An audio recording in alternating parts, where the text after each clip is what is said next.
Isa ang pulisya ng San Fernando, La Union sa relief operations habang ibinaba ng Pro 1 sa normal ang alert status nito nitong November 12, 2025. Yan ang balitang hatid ni Police Master Sergeant Robert Basan Abella Jr. Bahagi ng pagbabalik tanaw sa naging pagtugon sa Bagyong Uwan, tampok ang kabayanihan at malasakit ng mga tauhan ng City of San Fernando Police Station na noong Nobyembre 10, 2025 ay aktibong tumulong sa pamahalaang lungsod sa pagpapak at pamamahagi ng food packs para sa mga evacuees. Kasama ang mga voluntaryo, matagumpay na naihatid ang tulong sa mga apektadong pamilya upang masiguro ang kanilang kaligtasan at kaginhawaan sa gitna ng kalamidad. Ang nasabing relief operation ay sinagawa bilang tugon sa pangangailangan ng mga pamilyang lumikas dahil sa malakas na ulan at pagbaha na dulot ng bagyo.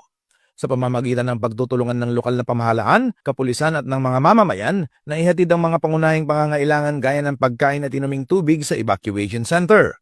Samantala, ipinahayag ng Police Regional Office 1 na ibinaba na sa normal alert status ng rehiyon mula sa dating heightened alert status epektibo alas 6 ng umaga ng Nobyembre 12, 2025 bilang senyales ng unti-unting pagbalik sa normal ng sitwasyon matapos ang pananalasa ng bagyo. Ipinapakita ng mga ganitong hakbang ang diwa ng bayanihan at pagmamalasakit na patuloy na isinasabuhay ng mga kawani ng pulisya at ng mga mamamayan tungo sa mas ligtas, handa at nagkakaisang bagong Pilipinas. Mula dito sa Ilocos Region, ako po ang inyong PNN correspondent, Police Master Sergeant Robert Abella Jr., alagad ng batas, tagataguyod ng Balitang Pulis.